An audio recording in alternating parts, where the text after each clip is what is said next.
Hola, buenas tardes. Gracias a todos por estar acá. Mi nombre es Felipe Tovar. Soy académico de la Iniciativa de Datos e Inteligencia Artificial de la Universidad de Chile. Y me gustaría comenzar mi charla pidiéndoles que me acompañen en un par de experimentos mentales bien sencillos. Primero imaginemos un vehículo autónomo que está moviéndose por la ciudad y el equipo de ingeniería agregó una regla por medida de seguridad que dice si ves algún humano al frente tuyo, detente inmediatamente. Entonces el vehículo haciendo las pruebas se encuentra con esta situación. ¿Qué creen ustedes que va a ocurrir? ¿Creen que lo va a atropellar o creen que se va a detener? ¿Ya? Segundo experimento mental. Hay una compañía que quiere crear una inteligencia artificial con un fin altruista y quiere hacer feliz a todo el mundo. Entonces, la primera versión de esta inteligencia artificial se hacen varios cómputos, ¿cierto? Se analizan datos y la inteligencia artificial en su versión 1 dice que hay que contarle un chiste a cada persona una vez al día. Se prueba, se despliega el algoritmo funciona bien, el equipo está muy contento y se trabaja en la versión 2.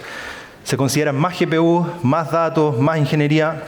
Y la segunda versión del algoritmo, versión 2, dice que además de contar un chiste a cada persona, es necesario darle un pastel al día o una torta. ¿No? Súper bien, todos contentos, se despliega a nivel global, se sigue entrenando el algoritmo. Y la tercera versión sugiere que para hacer feliz a las personas, además de el chiste y la torta, se debe administrar un opiáceo a cada persona para que anden felices todo el día. Entonces, ¿qué creen que ocurrió acá? ¿Dónde está el problema? ¿No? Parece que el objetivo del creador y de la máquina no están alineados. Entonces vamos a hablar hoy día sobre algoritmos alineados. Y decimos que un algoritmo un sistema de inteligencia artificial está alineado cuando opera cumpliendo el objetivo para el cual fue creado. Y la razón por la cual el vehículo autónomo no está alineado es por una incapacidad del programador de escribir la regla. La regla fue muy explícita y no respetaba el espíritu de conducir de forma segura, mientras que el algoritmo que buscaba hacer feliz a las personas desarrolló, al parecer, un objetivo emergente que no fue previsto como límites de los algoritmos que podían ser implementados. Entonces les voy a pedir que me acompañen en un viaje donde de forma lo más sencilla posible vamos a describir cómo se entrenan estas máquinas. Y al final vamos a tratar de discutir por qué la desalineación es problemática y qué medidas debemos tomar en general para abordarla. Lo primero que tenemos que hacer en este viaje es entender qué es un algoritmo. Los algoritmos son el lenguaje de las máquinas y son listas de instrucciones que las máquinas siguen sin incertidumbre sobre las cosas que tienen que hacer. Un algoritmo bastante sencillo que probablemente muchos de nosotros usamos día a día es cómo preparamos un café. El algoritmo para preparar el café consiste en pesar el café, moler el café, poner el café en la máquina y pasar el vapor del agua a cierta temperatura, a cierta presión por cierta cantidad de tiempo. Un algoritmo de este tipo no corre ningún riesgo de ser desalineado, ¿cierto? Porque es muy sencillo y ataca un caso muy particular. Los algoritmos se ven de esta forma. Este es un algoritmo también bastante sencillo que probablemente cualquier estudiante de ciencias de la computación ve en el primer año. Este es el algoritmo para resolver un problema que se llama las torres de Hanoi. Pero los algoritmos construidos de esta forma solamente pueden atacar problemas particulares. Y de hecho hay dos fallas estructurales. Gracias. Hay dos fallas estructurales, límites estructurales que no permiten escalar estos algoritmos a problemas más complejos. Primero, para programar inteligencias artificiales de esta forma necesitamos saber cómo se realiza la tarea y además necesitamos ser capaces de traducirlas en un lenguaje algorítmico, lo cual como consecuencia no permite crear nuevo conocimiento, simplemente automatizar tareas humanas y además requiere que nosotros hablemos el lenguaje de las máquinas, a diferencia de que las máquinas se acerquen a hablar el lenguaje humano. Entonces, para esto es necesario un cambio de paradigma en la forma que construimos máquinas. Y este es el conocido aprendizaje de máquinas o aprendizaje automático. Y está inspirado en la forma en la cual nosotros aprendemos. Volvamos al ejemplo del auto, cómo un humano aprende a manejar versus una máquina. Cuando un humano aprende a manejar, no sigue una lista de instrucciones. Se sienta con un experto al lado, ¿cierto? Que puede ser un profesor de la escuela o un familiar, por traumático que sea aprender a manejar con un familiar o con un amigo. Y con directrices generales sobre cómo funciona el auto y qué significa la señalética, uno va explorando y encontrándose con distintas situaciones, con distintas problemáticas que puede haber en la calle y uno empieza a desarrollar un algoritmo. Este algoritmo queda implícito en la forma en que nosotros conducimos, y si bien nuestro aspirante a conductor pasa el test, ¿cierto?, de la escuela de conducción, no tenemos ninguna seguridad de qué garantías tiene su criterio de conducción. Podemos evaluarlo en situaciones particulares, pero no sabemos qué va a hacer, por ejemplo, un día que le toque conducir en un país donde se conduce a la izquierda, ¿no? Y lo mismo pasa con las máquinas que son entrenadas mediante aprendizaje de máquinas. Uno la evalúa en escenarios particulares, pero cuando se despliega puede encontrarse con un escenario incierto. Entonces, ¿cómo funciona el aprendizaje de máquinas en la práctica? En las máquinas y no en los humanos. Bueno, Turing en 1950, en su paper fundacional sobre la inteligencia artificial, ya identificó este problema y la dificultad de construir máquinas desde cero. Entonces, él propone la existencia de un niño máquina, una máquina que se le va enseñando. Y para esto lo primero es que la máquina sea suficientemente hábil, que pueda implementar ciertos algoritmos o lo que Turing buscaba es cualquier algoritmo, ¿ya? Y dentro de su genialidad, Turing no solo propuso la máquina, sino que también la construyó, ¿ya? Esta máquina tiene que tener ciertos componentes para poder implementar cualquier algoritmo, que es tener una memoria, ¿cierto?, tener un procesador, que es como tener un cerebro, y poder intercambiar información con el medio. Estas máquinas se llaman, o nos referimos ahora a ellas como máquinas de Turing. ¿Alguno de ustedes ha visto una máquina de Turing? ¿Nadie tiene una máquina de Turing en su casa?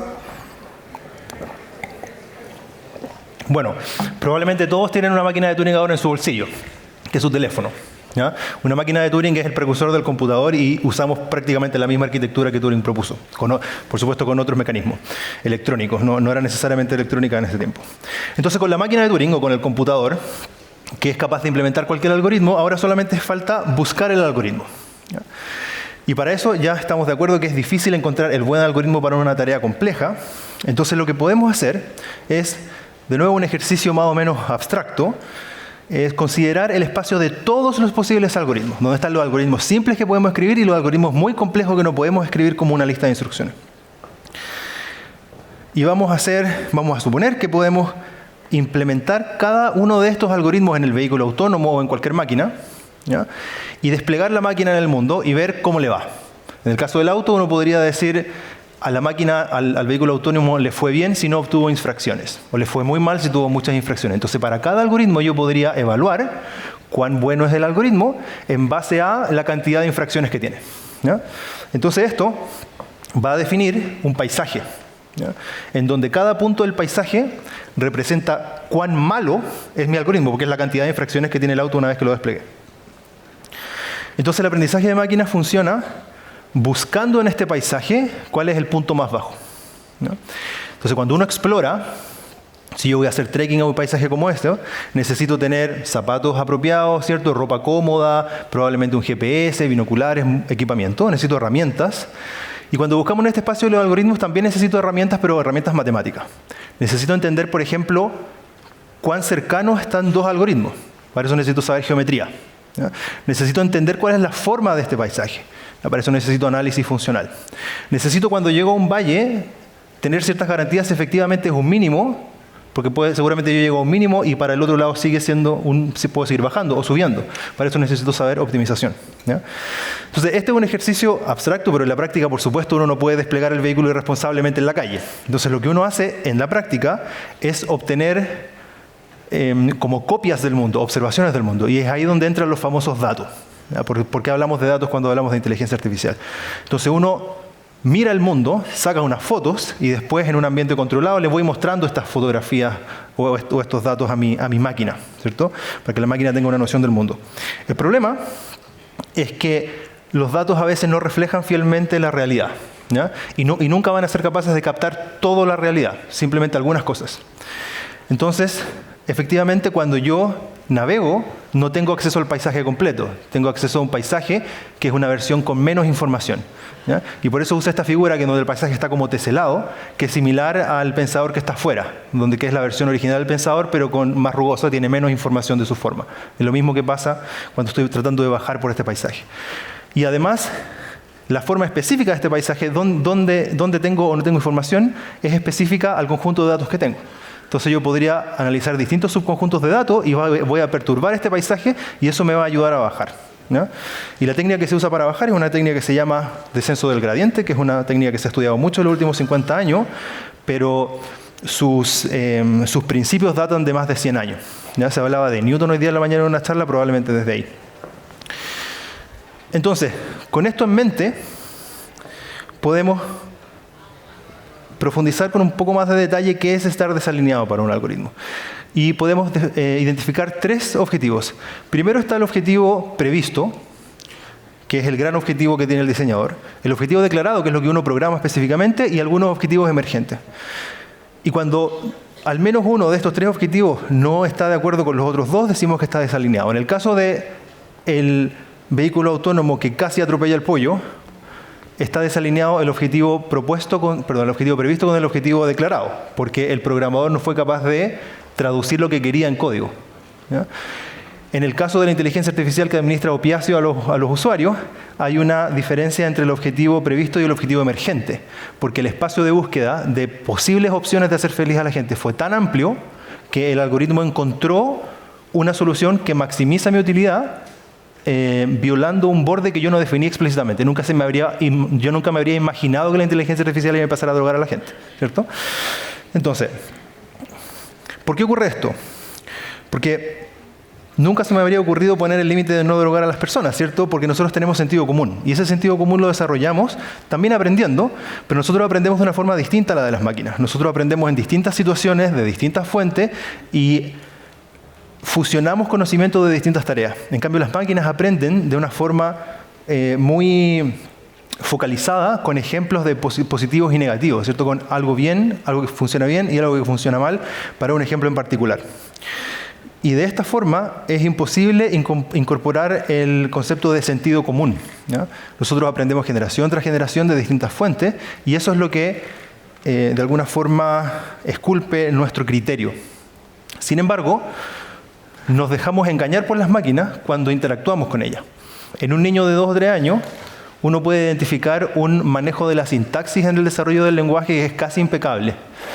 Y eso nos invita a creer que el niño puede, o la niña, puede tener un desarrollo cognitivo más alto también, ¿ya? Lo cual a veces puede ser frustrante para los padres lidiando con ellos, ¿ya? Y eso es lo mismo que pasa con las máquinas. Las máquinas, cuando uno habla con el ChatGPT, es difícil decir que no tiene conciencia.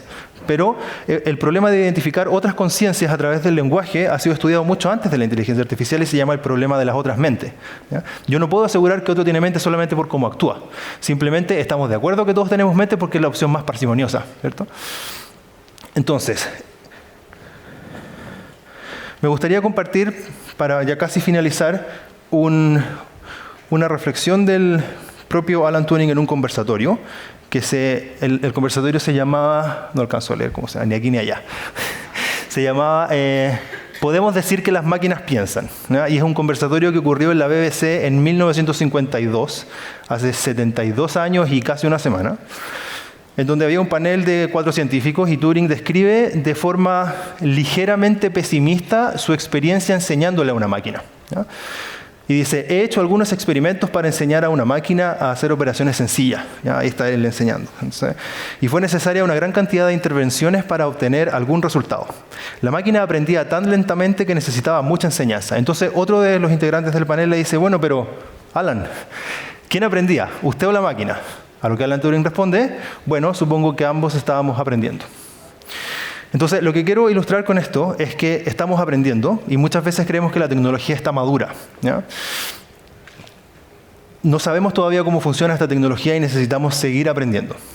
Pero la ventaja es que el que enseña es el que más aprende. Entonces, mi invitación es a que sigamos nuestro camino de la enseñanza a varios niveles. Por ejemplo, en primer lugar, trabajemos en pos de una alfabetización digital, alfabetización científica moderna, que nos empodere como ciudadanos a usar la inteligencia artificial de forma responsable, entendiendo cómo funciona y cuáles son sus mecanismos internos, y no nos dejemos engañar simplemente porque la pantalla de un computador dice algo y creemos que es cierto.